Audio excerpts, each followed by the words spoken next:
akhirnya kami sebagai pengurus cari opsi saat itu gitu. Dan salah satu opsi yang terpikir ya perkantas. Tetapi ketika ke perkantas kami kecewa sekali.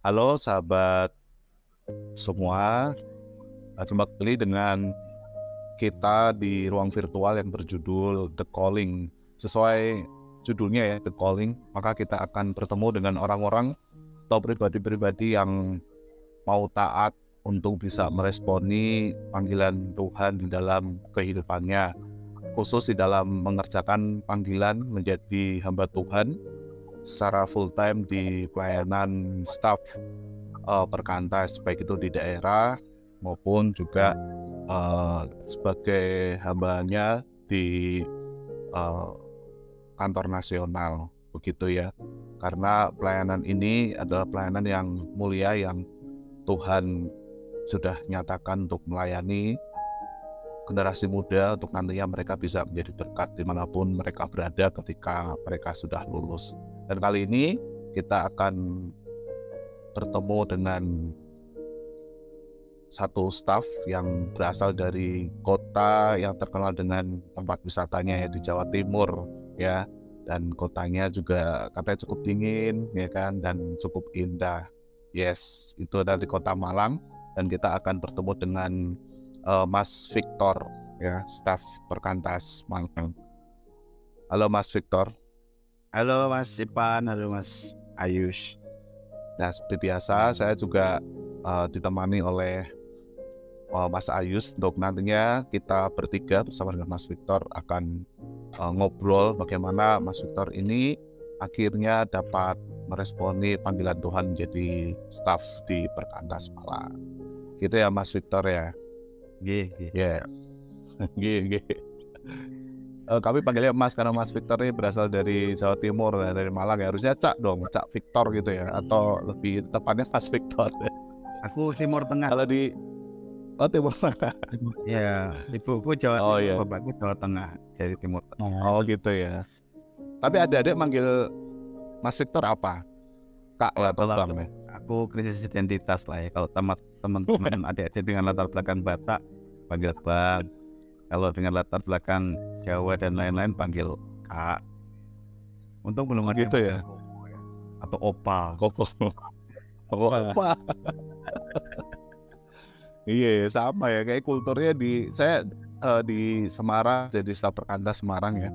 Itu juga kayak gitu. Kalau saya melayani di teman-teman mahasiswa yang kebanyakan Batak juga Bang panggilnya, kayak fakultas hukum, FISIP gitu ya. Tapi kalau di kedokteran yang mayoritas saya ini panggil saya Kak. Ya, tapi kalau yang saya melayani di mayoritas Jawa atau adik-adik siswa misalnya yang manggil saya Mas gitu. Bahkan saya pernah di SMP dipanggil Om sih. Oh iya. Iya di Om. Waduh. Wah Om pendetanya galak gitu katanya. Dan saat itu ya kayaknya memang saya SMA ke atas aja lah, SMP sudah hangat-hangat. Oke. Jadi dari kecil di Malang ya, Mas Victor? Oh enggak, saya dulu waktu kecil lahirnya di Pati, remajanya di Kudus, jadi makanya saya itu tetanggaan sama Tuhan Yesus ya, Tuhan Yesus orang Kudus. Iya. Pak Kudus bener. Holy Land ya. Holy Land. Karena bapak kan pelayanan dulu di GKMI ya. Oh, belum akhirnya memilih. Waktu itu di GKMI masih ada opsi pensiun muda ya, jadi pensiun lebih dini untuk pelayanan. GKMI Kudus maksudnya? Ya. Pak Charles Kristano. Ya, Pak Charles itu mentornya bapak. Oh ya, melayani. Terus pindah ke Batu tahun 2000 ya. Tahun 2000. Terus habis itu ya kuliah di Malang sampai sekarang. Berarti mendirikan rumah di atas batu ya? Iya betul. Wah cuman sayangnya nggak mampu saya. Akhirnya saya mendirikan rumah di atas Kemalangan ya. Kalau ada di Malang ya. Ya berarti Bapak pendeta ya berarti ya. Ya. Bapak pendeta. Oke, terus pindah ke mana? Ke Batu ya. Itu juga berarti GKMI Batu gitu ya. Oh enggak, karena statusnya Bapak waktu pindah itu kan sudah mengajukan pensiun dini, sudah out pensiun, di mengamalkan status sebagai pendeta jemaat, dan kemudian memilih pelayanan yang lain, pelayanan di luar gereja. Karena beliau punya visi kan membangun gereja tanpa dinding, karena selama proses merintis jemaat waktu di GKMI itu selalu kesulitan utama itu perizinan gereja. Dan terlihat bahwa dinding itu seringkali menjadi sekat pembatas antara orang dengan Kristus, dinding gereja ya. Jadi akhirnya dia mikir gimana ya kalau kita membuat gereja tanpa, jadi pelayanan radio ya, sampai sekarang. Pelayanan radio ya, berarti jadi penyiar radio Kristen dulu. Ya, jadi Bapak membuat program siaran radio dalam bahasa Jawa dan bahasa yang lain. Oke, I see. Tahun 2000 berarti ya. Langsung pas kuliah masuk itu. SMP ya. SMP. Oh, SMP kelas sekolah ini. Dulu saya waktu itu digandeng sama ini ya, sama guru saya di SMP di Bukit. Karena termasuk siswa yang punya harapan lulus. Maksudnya apa? Kawasnya punya Yang lain nggak punya harapan. Terus karena kan tinggal 8 bulan banyak kan praktis kelas 3. Jadi guru-guru yang rata-rata terhadap kami itu bilang, udah lah Pak, pindah enggak apa-apa, kami yang jagain. Tapi Bapak nggak mau, saya tetap pindah. Ya cukup struggling ya pindah ke Batu itu karena bahasanya agak lain ya. Jawa Timur sama Jawa Tengah kan agak sering jadi hinaan. Oh gitu ya, anak baru jadi ini ya, diceng-cengin loh. Logatnya kan beda. Jawa Timuran bahasanya kan agak. Ya, sama bahasa Jawa logatnya beda dan ada istilah-istilah yang juga berbeda yang digunakan kan, yang khas. Bahkan Jawa Tengahnya kan dari Pati, Kudus juga beda loh. Sama Semarang, sama Solo juga beda. Ujaran-ujarannya beda. Agak unik sih. Ngomong piye itu diketawain. Budaya walaupun satu budaya besarnya Jawa, tapi ternyata beragam ya. Gitu ya. Terus berarti sekolah kan pindah-pindah tuh, SD, SMP, SMA begitu ya. Itu sudah gabung-gabung persekutuan pas waktu di ini ya, di Malang ini ya. Gabung persekutuan karena anak pendeta ya di Kudus, dan sekolah di sekolah yang berkorelasi, berkoneksi dengan gereja GKMI, ya mau nggak mau kan harus aktif di gereja ya, apalagi anak pendeta. Oh iya. Nah, udah belajar terkenal sejak kecil, kalau nggak ke gereja pasti orang tua tahu, walaupun tempatnya pelayanannya jauh di pegunungan kan tetap aja tahu. Jadi ya aktif di gereja sejak remaja itu udah jadi pengurus ketua di gereja. Mau tidak mau ya, sebagai anak mau. Terus waktu SMA itu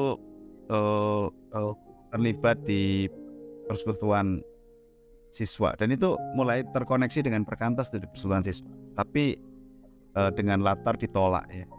Jadi waktu SMA aku di SMA Negeri 1 Batu, waktu itu SMA terbaik ya di Batu karena ada satu-satunya SMA 1. Satu dari satu sekolah ya. Nah itu terlibat di namanya Badan Dakwah Kristen Protestan. Jadi namanya dakwah siswanya itu persekutuan siswanya itu namanya BDKP, Badan Dakwah Kristen Protestan. Jadi memang sekolah mengizinkan kami berdakwah untuk melakukan ini siar Kristen berarti. ya siar Kristen, tapi kepada orang-orang Kristen ya. Oh iya, Itu iya. mulai aktif di situ, dan di situ mulai kenal perkantas. Karena waktu itu ada satu teman yang binaan perkantas, kakak senior yang berbagi tentang perkantas. Nah waktu itu kan kakak kami itu dilayani oleh gereja, nah sedangkan pihak sekolah itu pengennya supaya ya kalau bisa yang melayani kami netral gitu kan, karena kan ada orang GKJW, ada orang GKI dan segala macam. Akhirnya kami sebagai pengurus cari opsi saat itu. Salah satu opsi yang terpikir ya perkantas. Tetapi ketika ke perkantas kami kecewa karena kami memasuki ruper dan kami menceritakan segala keinginan kami, dijawab dengan kami tidak punya tenaga dan sepertinya kami tidak bisa melayani di sekolah Anda. Terima kasih, pulang dengan kecewa sekali, padahal ya kami sudah berharap besar banget. Gitu ya. Perkantas siapa stafnya waktu itu? Wih. Aku nggak tahu yang nemuin aku waktu itu waktu SMA ya. Cuman itu jadi menarik ya, karena waktu kuliah tiba-tiba ke tempat itu lagi itu menjadi sesuatu yang menarik. Kayak ada sesuatu yang memang sudah dirancang Tuhan perkenalannya, walaupun agak pahit ya, tapi perkenalan. Waktu ke situ lagi ini kikuk gak? Kakak itu kikuk? Enggak, kalau kakak itu kayaknya nggak ingat ya. Sama nggak ingat ya? Nggak ingat. Waktu itu dia kakak MD kayaknya, anak UM. Yang menang. Anak Universitas. Berarti kalau Mas Victor sudah jadi pengurus di Persekutuan Pemuda, bahkan jadi ketua gitu, lalu di SMA wakil ketua ya. Berarti ke pengurus teras dong ya kan, di gereja, terus di SMA terbaik di Batu itu juga langsung sudah jadi pengurus persekutuan gitu. Berarti apakah memang momen pertobatan itu sudah terjadi sejak dini ya?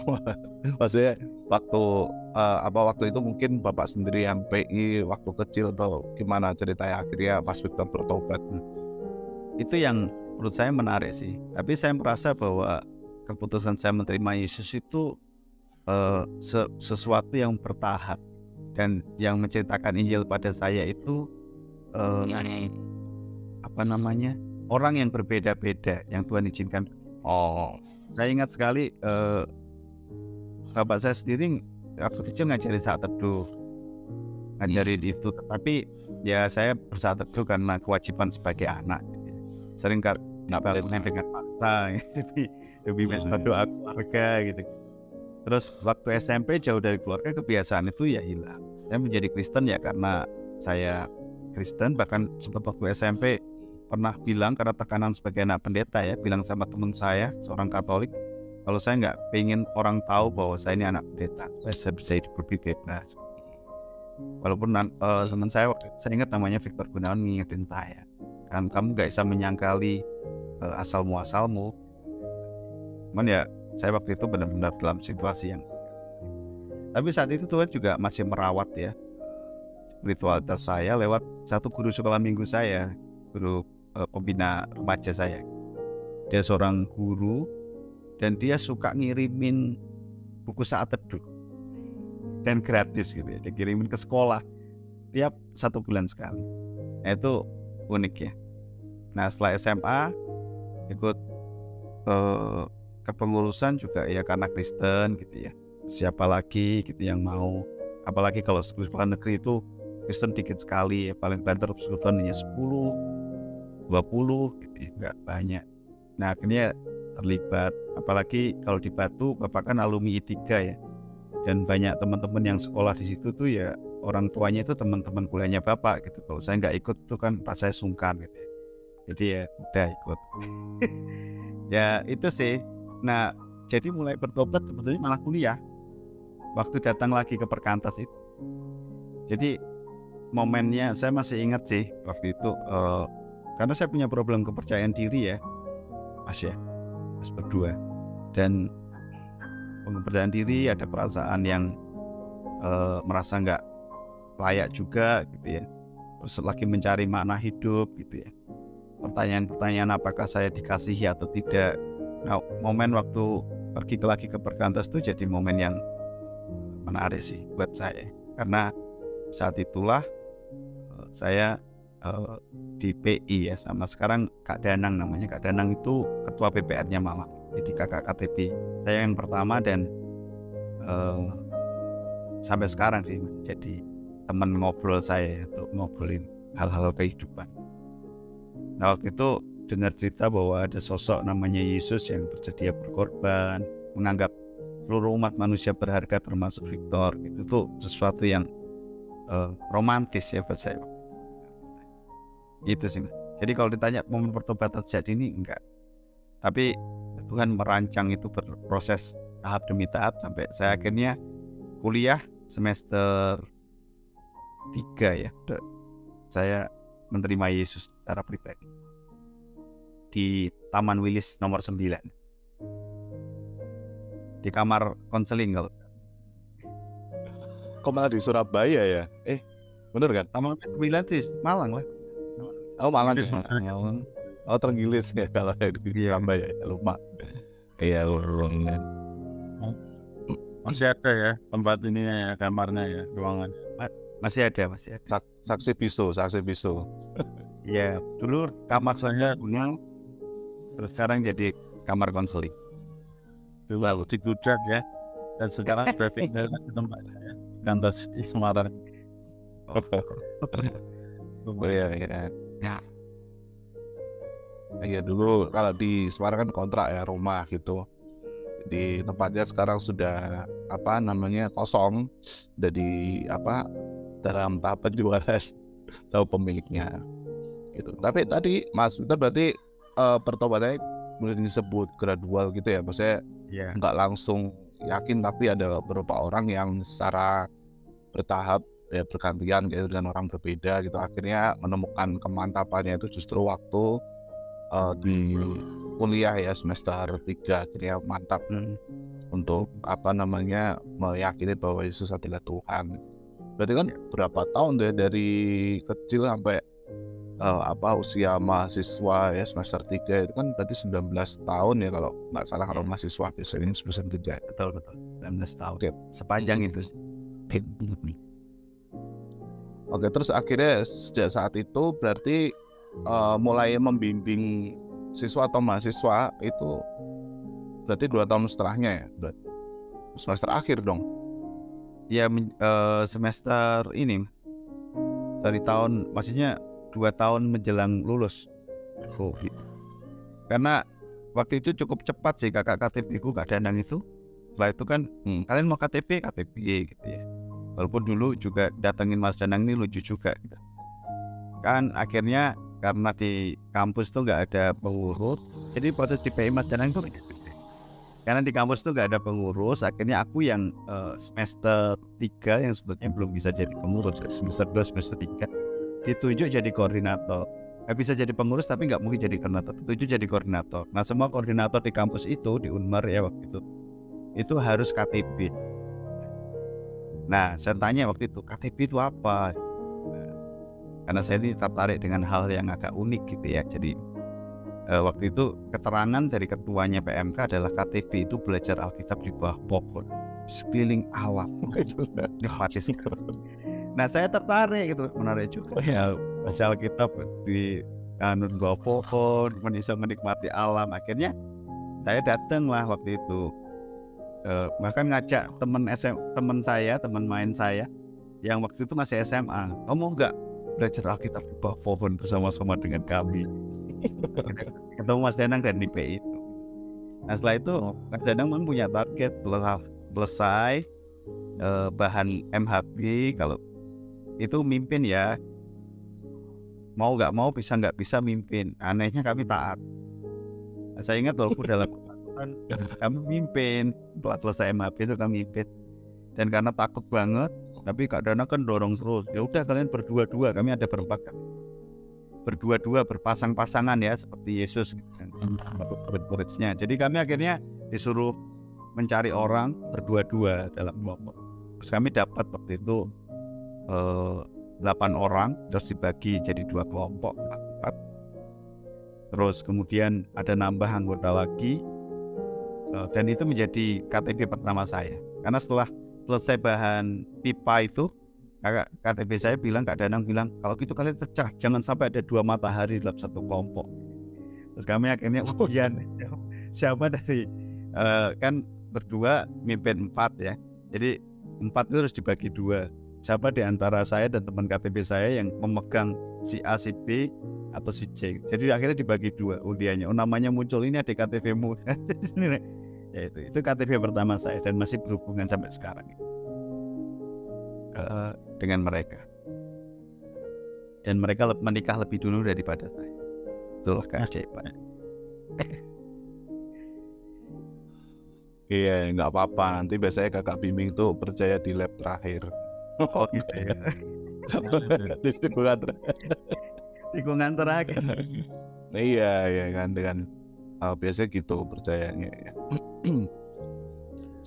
Berarti tadi kan 2 tahun sebelum lulus itu meng-KTP itu kan. Nah pertanyaannya itu kan, lah lulus berapa tahun dulu dong? Saya 4 tahun pas. 4 tahun 2. Berarti ya teladan berprestasi dong, 4 tahun ya lulus tepat waktu dengan IP komplot mesti ya Mas. Iya. Oh pas-pasan. Aku melaut hanya pujian aja, dengan pujian. Oh dengan pujian. Dan penyembahan juga nggak? Berharapnya begitu waktu. Oh iya. Bisa. Nah, itu kan berarti dari lahir kan sudah jadi anaknya pendeta kan? Ya. Oh, apa ya pengaruhnya ke dalam ini ya kehidupan Mas Victor ya, spiritualnya atau dalam menjalani kehidupan? Ya. Saya sebetulnya ini sih pengaruhnya besar ya. Ada pengaruh baik dan pengaruh gak baik. Pengaruh tadi ada kayak beban kan, terbeban juga. Ya. Pengaruh gak baiknya sih ya, pertama tadi merasa terbeban. Karena orang tua saya itu di daerah perintisan ya, Pegunungan Kendeng, dan jadi sibuk gitu di luar. Jadi sering waktunya lebih banyak untuk jemaat dan gerejanya ketimbang keluarga. Walaupun sebetulnya bapak dan ibu sadar, akhirnya membagi tugas. Ibu memilih tidak bekerja dan menjadi ibu rumah tangga penuh waktu. Tapi sebagai anak laki-laki kan kadang-kadang ya, bukan kadang-kadang ya, pasti rindu punya momen dengan bapaknya. Nah, ada perasaan marah sih ya, sampai cukup lama. Pulihnya setelah pindah ke Batu kali ya, setelah tinggal bersama-sama. Karena sepanjang sampai pindah ke Batu itu, bahkan SMP saya sudah kontrak rumah sendiri. Karena di daerah perintisan bapak itu nggak ada sekolah SMP yang bagus. Harus jalan kaki maksi 20 kilo kalau mau ke SMP negeri yang biasa aja di daerah Purwodadi. Jadi iya, dan harus jalan kaki itu Mas, lewati hutan jati. Saya pikir kalau saya jalan kaki 20 kilo ya sampai sekolah di gunung lewati lembah. Iya Mas. Iya, berangkatnya kemarin ya. Iya, agak. Nah, itu tapi anehnya orang-orang di kampung saya ya itu jalan kaki. Mereka ada yang ke sawah. Prawoto, kalau nggak ke Prawoto itu daerah ini ya, Grobok, Babalan, daerah sekitar Babalan situ itu beda ini ya, lebih dekat ke Kudus, atau yang ke ini ke daerah Kelambu itu di Kudus, jalan kaki lewati gunung. Mereka pagi-pagi berangkat jam 4 jalan ke sekolah. Tapi saya nggak tahu ya mereka akhirnya sekolahnya rajin atau enggak, itu yang saya nggak tahu. Karena dulu mimpi saya sederhana aja sih, yang pengen sekolah kayak mereka gitu di klub. Tapi akhirnya kan bapak pindahin ke Kudus ya, ke SMP Masai ya, SMP-nya gereja. Iya nih. Ya nih. Saya pernah tuh perjalanan tapi naik mobil sih ya, dari Purwodadi ke Kudus. Atau terbalik ya, dari Kudus ke Purwodadi. Padahal itu tahun berapa ya, udah 2010-an ke atas lah ya. Jalannya ya ampun. Luar itu, biasa kan? Kalau luar biasa, kubangan tuh kayak kolam baptis. Iya. Nah, kita pakai mobil city car ya, bukan mobil yang off-road gitu ya. Jadi kerasa banget tuh. Maksudnya saya pikir waduh perjuangan luar biasa. Ini sampai saya pikir ini siapa bupatinya ini mau apa ya, jalan sedemikian parah dan itu cukup banyak yang lewat situ mobil-mobil tapi jalannya parah banget dan yang mendominasi itu jalan yang kayak gini ini gitu ya. Dan nggak kebayang dulu misalnya dirimu ya Mas Victor jalan 20 kilo ke Purwodadi. Waduh kayak apa ya, mungkin sekarang udah 20 kilo itu pulang Tapi pergi maksudnya Mas, totalnya ya. 10 kilo ya. Iya. Jalannya waktu itu jelek sekali. Jadi Ya apa, sekarang aja tanah jelek. lempung, Iya betul. batu-batu apa namanya, karena itu kan pegunungan kapur ya, batu kapur yang lancip-lancip. Wow. Jadi akhirnya ya memang ini dipindah, jadi hidup terpisah dengan orang tua ya di masa yang remaja. Harus hidup mandiri, cuci baju sendiri dan lain-lain, dengan kiriman yang terbatas gitu. Ada perasaan tidak beruntungnya aku ya sebagai anak pendeta.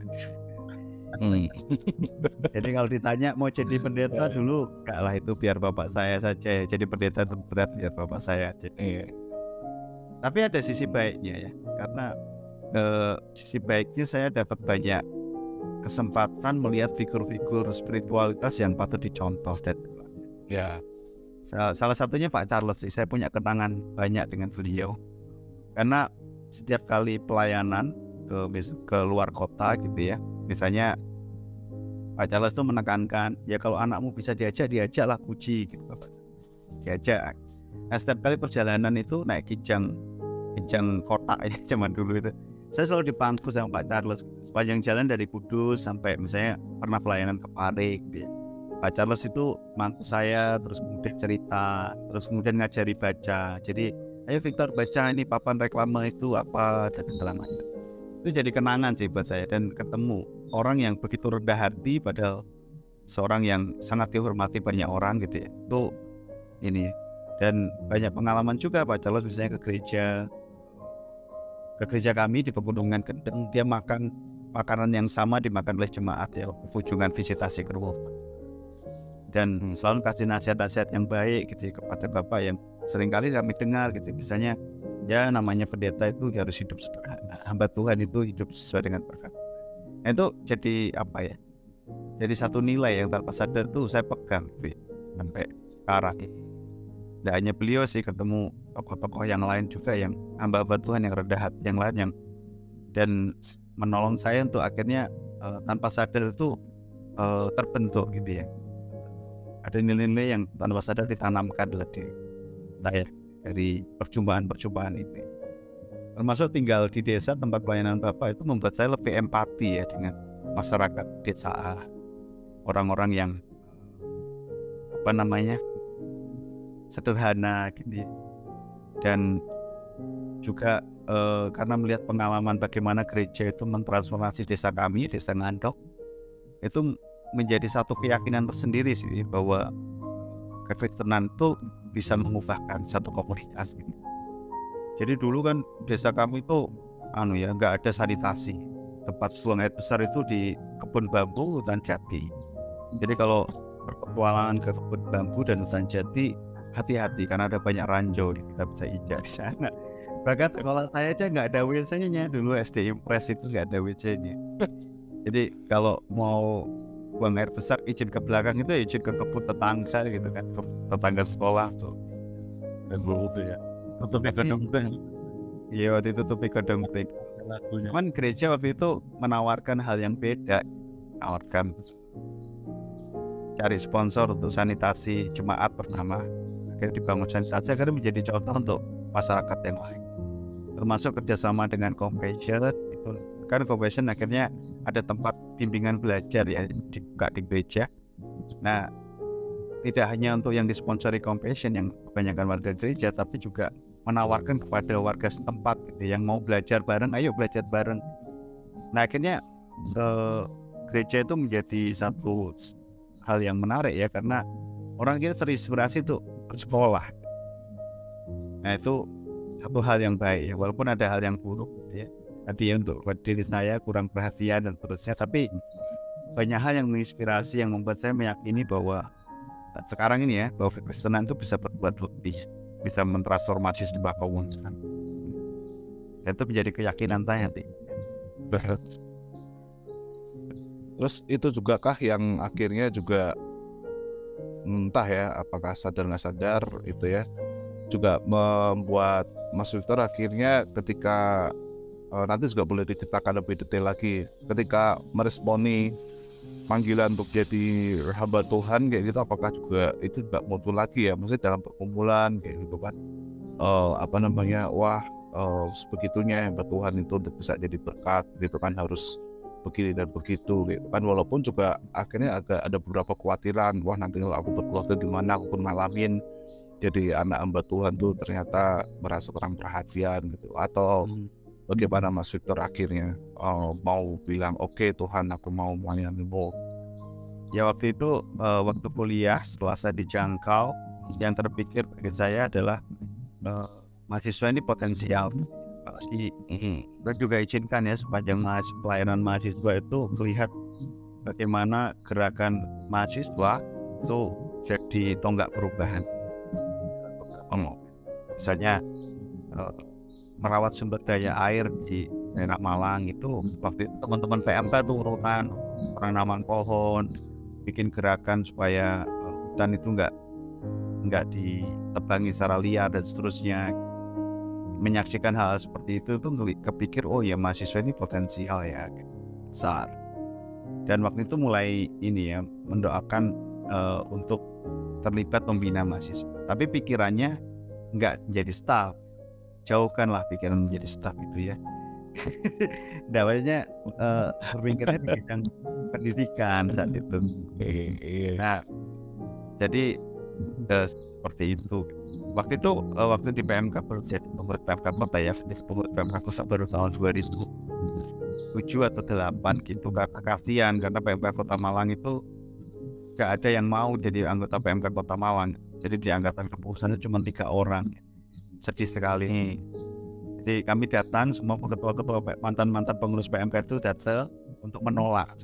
Karena semua menolak, IPR menolak, ini menolak. Jadi saya mata oper juga menolak gitu. Akhirnya saya itu jadi itu akhirnya terkoneksi dengan Perkantas. Jadi visi itu terbentuk ketika mulai pelayanan mahasiswa, muncul oh ya aku ingin terlibat membina mahasiswa, ini potensial banget ternyata. Jadi kan kami yang nggak punya duit bisa bikin gerakan seperti itu. Terus kemudian terkoneksi dengan Perkantas, kayaknya Tuhan tuh pengen pelan-pelan kayak ya, komunikasi dengan saya itu nggak mau fakta gitu. Yang terkoneksi dengan Perkantas, nah, jadi ketua PMK Kota. Nah, saya lihat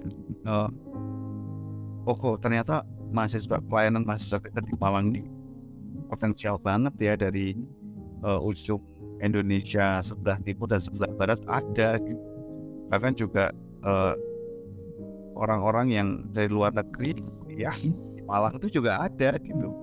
Nah, waktu di PMK Kota itu yang jadi ya mulai melihat sisi yang lain gitu, tapi belum mendoakan ya. Yang mendoakan ketika aku disanyiin sama Kak Iwan Caturwibowo itu, mau nggak join, karena habis ini tinggal Siska akan kuliah gitu, jadi butuh satu orang. Pada saat itu ya bingung ya, karena kiranya menyelesaikan komitmen ke PMK Kota ya cari pekerjaan yang lain, karena takut dengan kemiskinan. Dan kalau benar kemiskinan nah jadi apa namanya yang lain itu. Waktu ditawarin mengutarakan ke bapak saya, nah bapak saya menarik gitu tanggapannya, emang kamu digaji berapa? Bisa loh untuk menghidupi kamu. Karena saya tahu respon bapak saya begitu, ya tahu ya, karena berarti menjadi orang penuh waktu di pelayanan, terutama gereja aja berat, apalagi yayasan non-profit. Jadi makanya bapak saya nanya gitu, saya nggak jawab waktu itu kan, masih cerita aja kan. Nah, terus ya ketika cerita ya akhirnya Kak Iwan minta doakan, saya doakan sambil berjalan pelayanan. Ayat yang muncul itu ini ya, banyak pekerja tapi banyak tuayan tapi sedikit pekerja. Dan melihat hal yang sama gitu. yang mau melayani di antara mahasiswa nggak terlalu banyak karena nggak ada duitnya kan, dan apa namanya, tidak banyak juga yang punya hati untuk berani hidup tapi nggak dilihat, nggak punya panggung. Kalau di mahasiswa kan udah dilupakan. Nah ya terus ya akhirnya saya bilang iya sama Kak Iman, ya Kak saya mau gabung. Awalnya jadi associate dulu, terus baru kemudian tahun 2009 naik bulan Juni. Berarti ini langsung ini ya, lulus kuliah langsung jadi staff itu ya Mas Fik ya? Sempat kerja dulu aku Mas di bank untuk membiayai pelayananku, karena kan waktu sudah lulus tepat waktu 2008 itu ya apa namanya, bapak bilang gitu, kalau kamu lulus tapi nggak kerja ya gimana gitu. Tapi semua potensi pekerjaan yang ditawarkan yang sesuai dengan kehendak bapak itu di luar kota. Berarti saya nggak selesain komitmen jadi ketua ini dong PMK kota gitu. Saya akhirnya cari kerja di Malang. Pokoknya yang penting ada pemasukan, tidak minta duit orang tua gitu. Sampai akhirnya memutuskan untuk jadi tetap. Oh iya ya. Berarti kerja di bank tapi membantu pelayanan kestafan ya, makanya associate staff ya nyebutnya. Iya. Berarti itu 1 tahun dong, karena 2009 baru full time jadi staff, asisten staff kan berarti ya. 2009.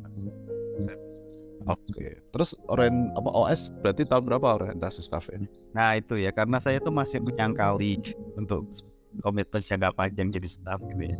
Jadi saya hanya perpanjang komitmen untuk 2 tahun 2 tahun. Nah sampai akhirnya kayak outsourcing ya. Di tahun kelima itu Kak Yanti bilang begini, Hector kamu itu sudah 5 tahun, udahlah tambah aja komitmenmu, bukan 2 tahun lagi, 3 tahun sekalian.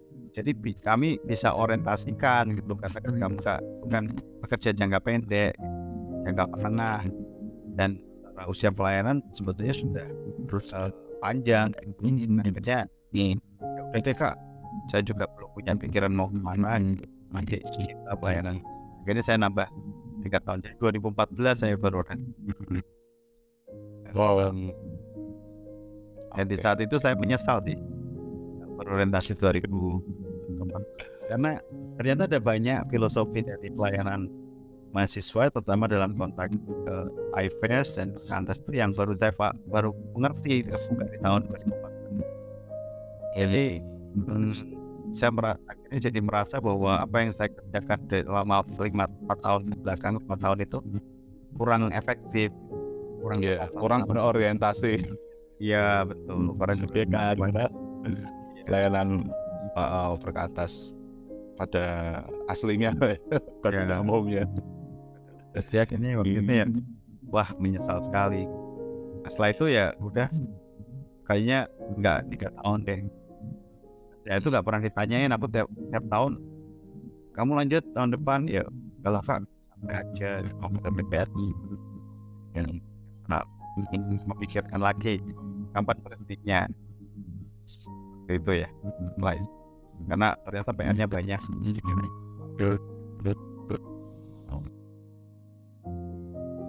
Jadi kayak perjalanan akhirnya menjadi seorang staff dengan perjalanan pertobatan mirip-mirip ya kayaknya.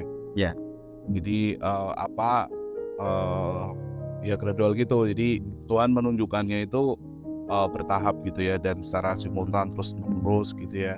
Dan ya bisa jadi karena Tuhan mengenal Mas Victor ya secara dalam, sehingga memang orangnya harus gini ini kayak gitu ya kan. Jadi ini ini juga menurut saya sih ya, bagi mungkin ada nanti teman-teman mahasiswa yang sudah digelisahkan dengan pelayanan kemahasiswaan juga seperti Mas Victor ini juga yang penting bisa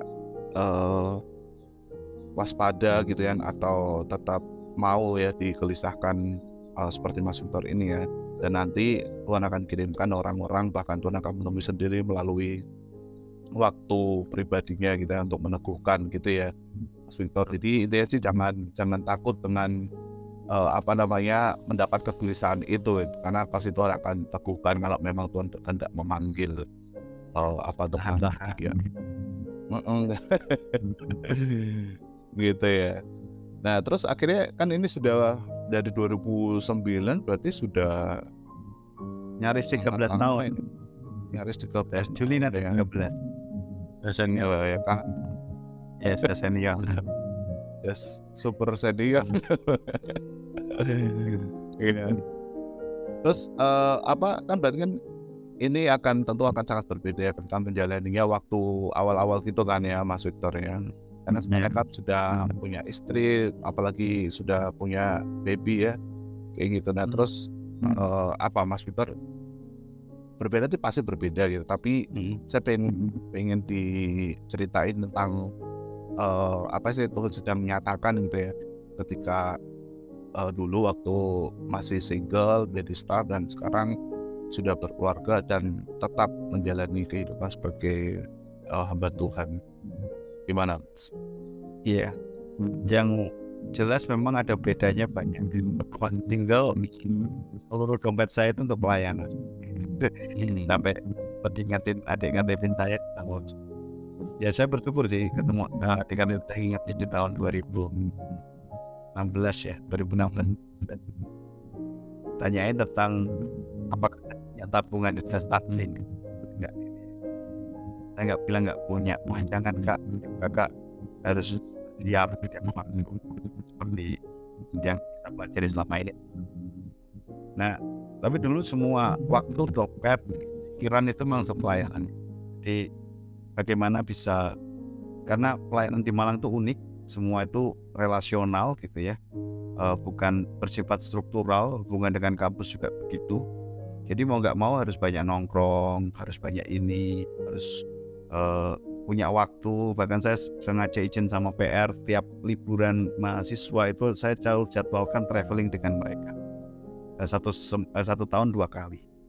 Kemana-mana sudah ya, ke Bali, ke Jogja, kemana saya jadi supirnya mereka. Dan tapi itu jadi momen yang baik ya, punya relasi yang dalam dengan adik-adik, punya percakapan yang mendalam dengan mereka dan saling mengenal.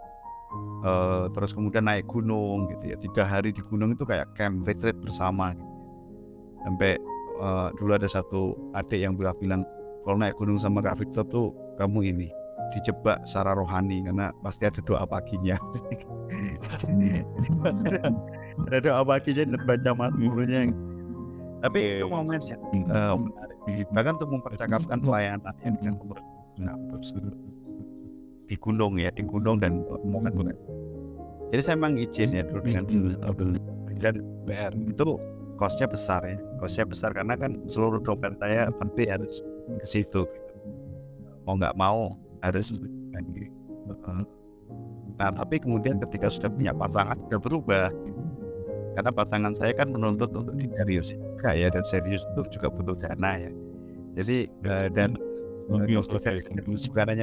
bukan punya besar dana, tapi kalau udah punya pasangan yang serius kan dia punya waktu dengan saya juga. Jadi akhirnya itu sudah mulai berubah, udah agak sulit ada beban yang berbeda dengan tidak bisa seperti waktu masih lajang. Dan secara keuangan juga terbatas karena harus mulai mempersiapkan pernikahan dan seterusnya. Jadi ada perbedaan sendiri dan ada perbedaan juga gitu. Dan mulai ada tekanan-tekanan yang lain juga ya, karena saya sebagai suami gimana usia anak istri, terus ketika calon istri waktu itu ngomong tapi jadi untuk berumah tangga full time, kemudian melihat ngobrol dengan teman, ternyata kuliah sekolah anak itu dari PAUD sampai kuliah itu mahal sekali gitu ya. Itu kemudian berkomol juga.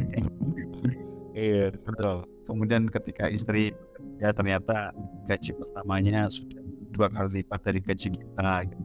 Tekanan mental sendiri ya. Ya bergumul gitu. Makanya kita pertemuan staf di tahun 2019. Jadi staf itu kebanggaan, tetapi profesi yang sulit diperhatikan. Dan karena banyak hal gitu ya. Nah tapi untuk calon istri waktu itu memahami jika untuk tidak jadi dan bilang dia apapun yang kita miliki itu milik kita bersama, dan milik karena dirimu punya visi tujuan, bukan karena hal-hal yang lain. Itu menenangkan, tapi itu pergulatan yang lain ya. Dan memang ada ketika bisa menjadi staff yang harus realistis bukan juga, apalagi sebagai laki-laki ya. Nah, ketika menikah hal yang berbeda lagi ya, ada concern yang luar biasa terhadap keluarga. Nah, hari ini tuh saya lagi mikir, apakah karena kemarin habis Kairos ini, apakah keluarga itu yang membuat saya itu tidak fokus dengan pelayanan? Karena pada akhirnya memang banyak hal saya misalnya nggak melakukan ini, nggak melakukan, kadang-kadang atas pertimbangan keluarga. Anak masih kecil, saya memutuskan untuk tidak pergi ke traveling ke tempat A, jadikan orang lain aja,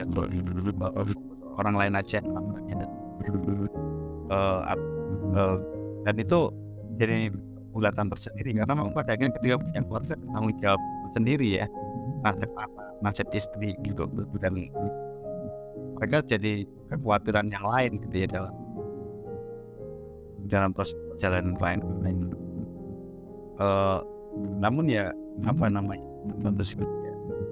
ya ini mungkin bentuk pemerintah terhadap kita ya, belajar tahap demi tahap bagaimana akhirnya manage hidup supaya pelayanan tetap seimbang gitu ya, sekeluarga tuh fokus sama dan bukan hanya sama kepentingan ya. Bersyukurnya kan belajar sih, gitu ya, jauh ya dengan maju. Tapi ini memang ada lebih banyak pertimbangan gitu ya, dan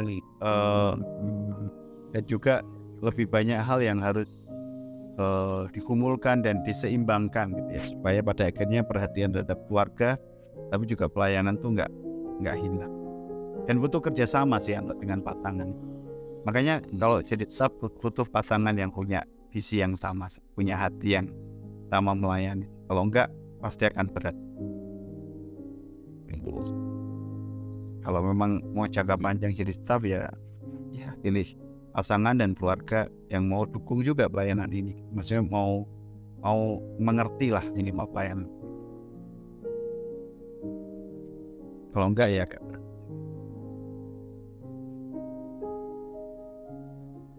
Tapi sepanjang 13 tahun sampai 13 tahun ini,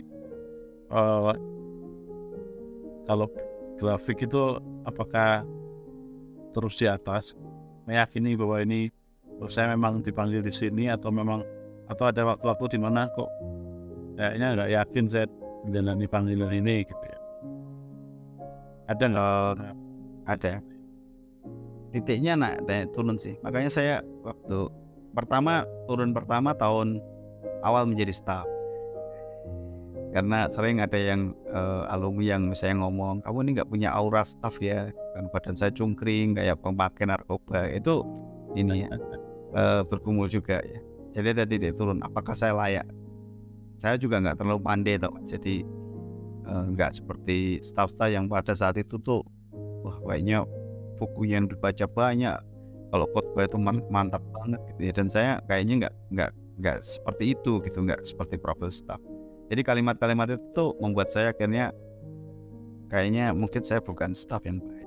Tapi untuk waktu itu ada Kak Iwan ya yang ngingetin saya gitu ya, tentang bahwa hidup Kristen tuh bertumbuh gitu, dan kita itu berjalan maju pada satu tujuan. Mungkin kadang-kala juga kita terpleset, dan kita perlu menanggapi hal-hal kata-kata yang mungkin menyakitkan itu sebagai bentuk motivasi juga yang untuk kita bertumbuh. Nah itu menolong ya, keberadaan mentor waktu di tahap awal itu. Kemudian ada tahap yang tadi turun sebelum ceritain gitu ya, ketika ternyata orang tua pasangan sebelum istri saya ya, jadi saya sempat pacaran sebelum itu menolak karena pekerjaan saya. Nah itu turun juga, ada perasaan menjadi staff kayak gini, karena waktu itu saya ingat kata-katanya itu, saya bekerja kan, tapi dibilang kan kamu tidak bekerja, karena saya bekerja dalam konteks pelayanan. ini gitu. Dianggap bahwa ini bukan pekerjaan. Nah itu cukup membuat saya down ya. Dan bahkan waktu itu karena saking tetap ada rasa sayang dengan pasangan saat itu gitu, saya bilang bahwa saya akan keluar dari perkantas setelah selesai komit, menjanjikan sesuatu yang tidak saya tepati sampai sekarang. Tapi untung pasangannya sudah berubah. Tapi maksudku itu jadi ini ya, jadi momen yang membuat tidak nyaman juga gitu dalam apakah ini berharga gitu, profesi yang berharga untuk diperjuangkan. Tapi kemudian kan pada akhirnya mengambil keputusan tetap bertahan ya sampai hari. Nah tapi di momen-momen saat ini juga bergumul juga Mas dalam ada masa titik turun ya, ketika mulai bergaul dengan adik-adik mahasiswa ya. Jarak usia itu sudah mulai menjauh gitu ya. Merasa mulai gak relevan lagi dengan percakapan mereka. Mereka suka kalau ngobrol dengan saya ini guyonan bapak-bapak ini udah mulai bermain nih. Kita nggak paham, nggak connect gitu ya, bahasanya udah mulai berbeda mereka gitu ya. Dan kecepatan saya mengikuti pikiran mereka itu kurang gitu. Mereka sudah punya pikiran yang lebih luas karena pergaulan mereka yang global, dan saya berada pada titik yang seringkali belum sampai kepada apa yang mereka. Jadi ada gap usia dan gap yang lain yang membuat saya akhirnya merasa apakah saya masih relevan ya pelayanan. Itu jadi pertanyaan-pertanyaan yang serius sih ya dalam tiap tahap ya. Tahap pertama saya berhasil menang dan melanjutkan. Tahap selanjutnya ini, dan tahap ini memang jadi bergumul gitu. Apakah masih tetap perlu di sini atau tidak, atau hanya mendukung pelayanan ini dari sisi yang berbeda, supaya memang ada lebih anak muda yang bisa masuk pelayanan ini dan lebih bisa menjaga generasi mereka dengan lebih baik. Nah itu ya, hari-hari ini tuh bergumul dengan hal itu dalam artian gitu ya, dalam itu sih. Jadi nggak selalu nggak selalu seperti anak tangga naik gini. Oke, berarti ada pasang surutnya gitu kan, bahkan tadi beberapa kali juga kena mental ya gara-gara kehidupan sebagai seorang staff ya kan, ditolak camar. Kemudian juga ada beberapa hal yang akhirnya semakin bertambahnya usia dan kedewasaan begitu ya, dan juga sudah mikir perkumpulan rumah tangga itu akhirnya juga mau tidak mau itu juga menghambat ya, atau mengendala ketika kembali untuk berinteraksi dengan para mahasiswa begitu. Tetapi memang akhirnya saya juga berpikir seperti Mas Victor nih kayak gitu ya, bahwa ya beberapa kesempatan nih juga saya Mas Victor gitu ya, ketemu sama adik-adik yang terpaut cukup jauh tapi mereka juga sudah alumni ya gitu, tapi bergaul dengan mereka itu sudah sejak mahasiswa kayak gitu kan. Kemudian juga bertemu dengan teman-teman SMA gitu tuh ya, merasakan memang dalam diri itu ada perbedaan, dalam diri ada perbedaan. Istilahnya sih Van kok nggak lucu lagi sih gitu. Maksudnya intinya itu ya berbeda lah gitu. Maksudnya untuk TikToknya itu sudah nggak kayak dulu lagi gitu kan. Ya bener sih, memang ini akan ditemui ya, paling nggak Mas Victor dengan saya sama juga kayak gitu kan. Tapi memang akhirnya ini menjadi peringatan juga sih buat saya, termasuk dari ingatkan Mas Victor gitu kan, bahwa yang menjadi staff itu pergumulan akan terus menerus gitu ya. Ketika sudah jadi staff ya udah, berarti aku udah menekuni panggilan gitu. Padahal ada hal-hal yang lain yang terkait dengan kehidupan ini yang juga terus dikumpulkan di hadapan Tuhan gitu ya, termasuk setelah ini mau ngapain gitu kan. Jadi kan Mas Victor kayaknya kepikiran, nih kalau saya udah gak relevan lagi, kayaknya ada hal-hal tertentu yang sedang dipergumulkan gitu ya Mas Victor ya. Maka saya masih relevan dengan mahasiswa ya, apalagi dengan mahasiswinya sudah jelas gak relevan ya. Pasti gak relevan. Iya. Iya, sudah punya baby. Ya mau berteman malah dikira wah ini mau bayarin kos saya ini. Jadi serba salah. Iya. lantas gimana ke depan? Apakah Mas Victor atau ini ya mengambil kan di pelayanan perkantas itu ya, mungkin juga nanti teman-teman yang mau bergabung menjadi staff itu kan ya, saya ceritakan juga bahwa di pelayanan staff perkantas itu ada beberapa tahapan gitu ya. Yang pertama tadi yang Mas Victor sebut asisten staff, kemudian habis itu ikut orientasi staff menjadi staff full time, kemudian nanti itu staff full time yang pertama itu staff junior nyebutnya ya, kemudian nanti setelah 5 atau 6 tahun tuh akan ada semacam assessment ya, tapi di situ juga diperbolehkan untuk namanya sabbatical ya, sabbatical year gitu kan. Kemudian nanti bisa dikumpulkan lagi apakah aku akan tetap melanjutkan pelayanan staff di staff intermediate begitu ya. Nah, Mas Victor sendiri itu gimana? Apakah ini sudah pernah sabbatical kah kayak itu sehingga mengumpulkan semua kelelahan dan semua pergumulan yang mungkin menumpuk kayak gitu, kemudian Tuhan bilang pengen itu saya ini loh sebetulnya gitu kan ke depan kayak gitu. Gimana Mas? Nah ini yang mungkin kesalahan saya kali ya. Tahun ini saya nggak pernah ngambil sabbatical selain orientasi damping.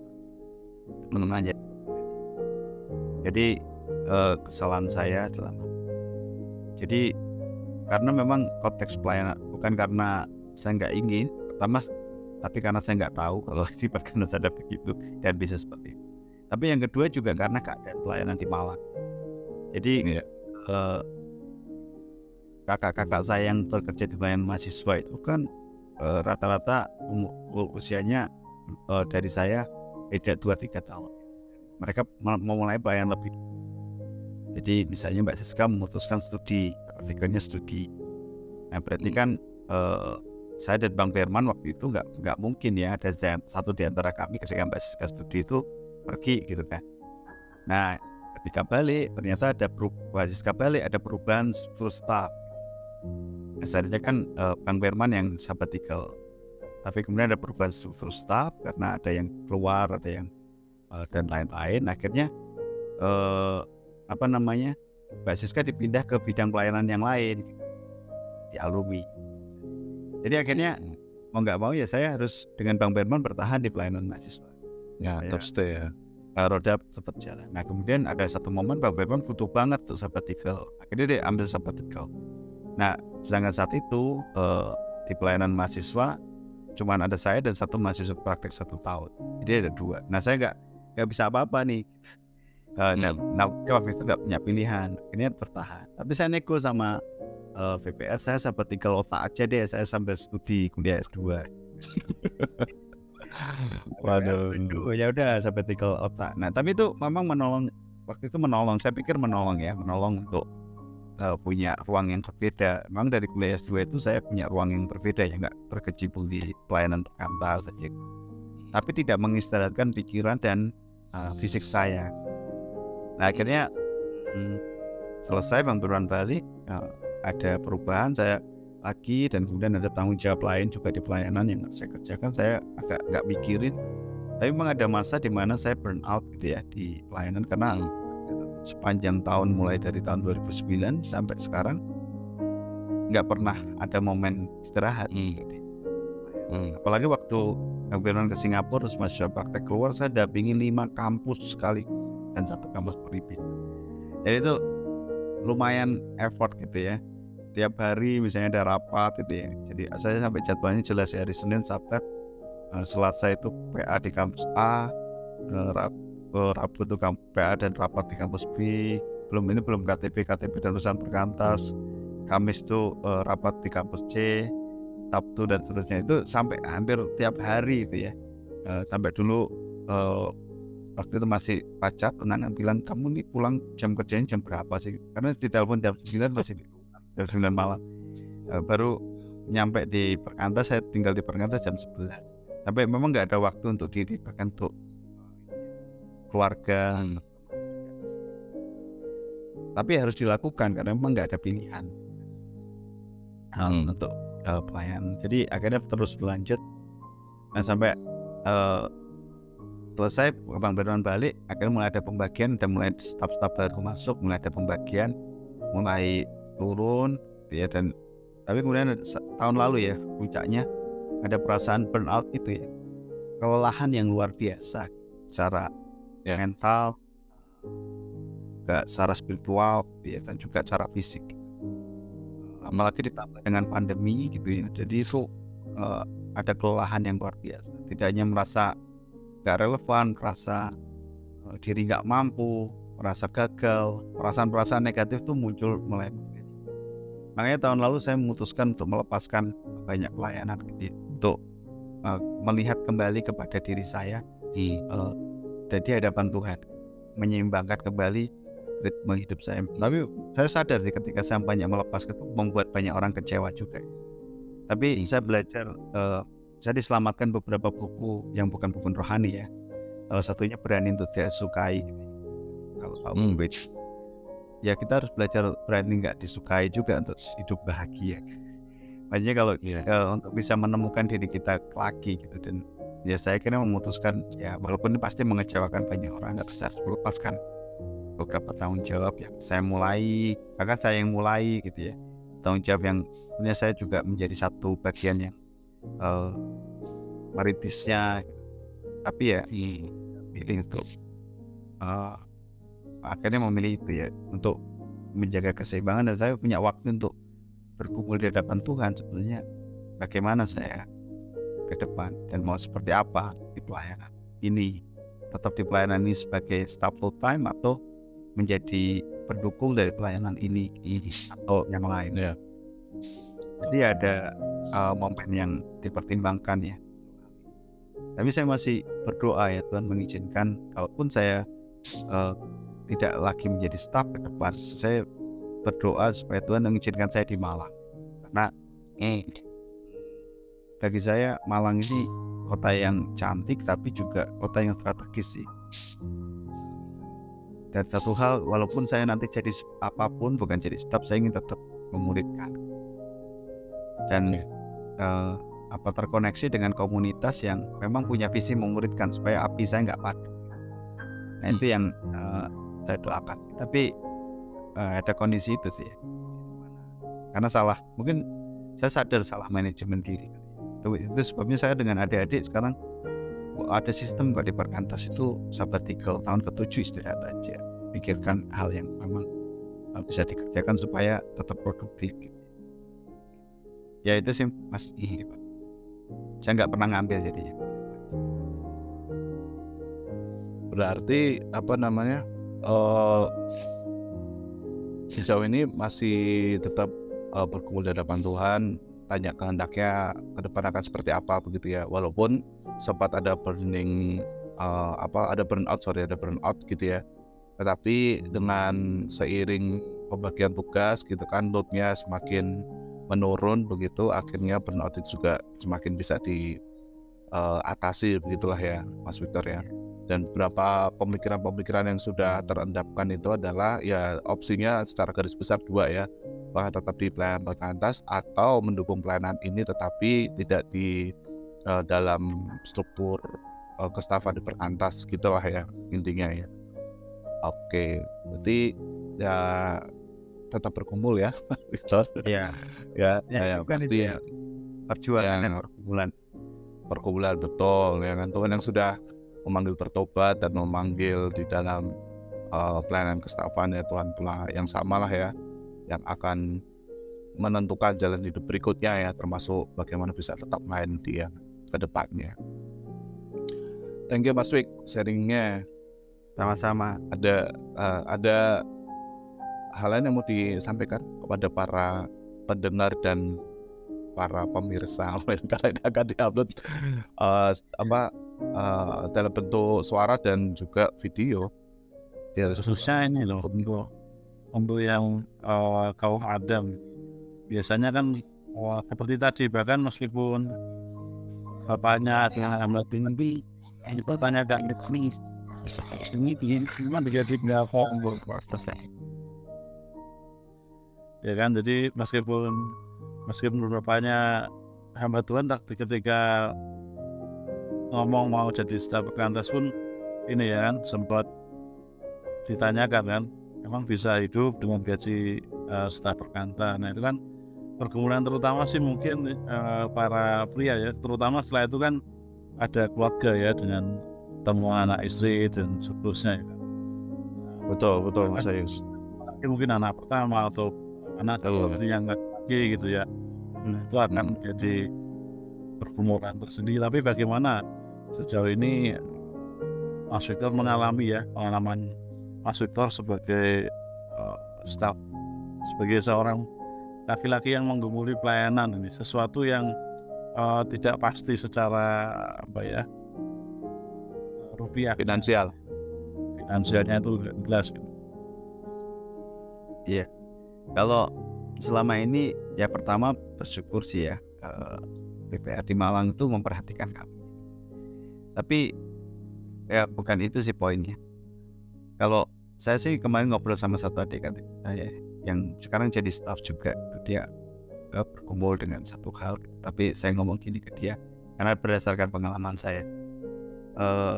Tapi ini pengalaman yang nggak bisa jadi beda untuk orang lain ya. Tapi saya mengalami hal ini selama 13 tahun melayani Tuhan gitu ya, dengan jatuh bangunnya, dengan ketidaksempurnaannya. Tuhan itu nggak akan meninggalkan dan nggak akan mempermalukan orang yang mau melayani Dia. Itu yang pasti. Tidak akan meninggalkan dan mempermalukan orang yang melayani Dia. Dan yaitu terbukti sih dalam banyak kesempatan ya, menunjukkan jalan keluar yang tidak diduga. Makanya waktu di tahun 2019 saya waktu momen stand up itu kan Mas Julio nyeletuk, gajinya ya apa gajinya gitu. Pas butuh, pas ono. Jadi setiap kali membutuhkan memang ada cara Tuhan memelihara gitu yang nggak diduga gitu. Dan caranya itu unik-unik gitu. Kayak waktu saya kena COVID gitu ya. Ya waktu ke rumah sakit itu yang periksa saya tuh adik PMK di FK. Mas ngapain di sini gitu. Terus dia periksa, terus Mas harus dirawat, ini paru-parunya udah parah. Saya yang ngomong ya, aduh biaya berapa? Tenang Mas, kalau ini perlengkapannya lengkap bisa ditanggung Kemenkes.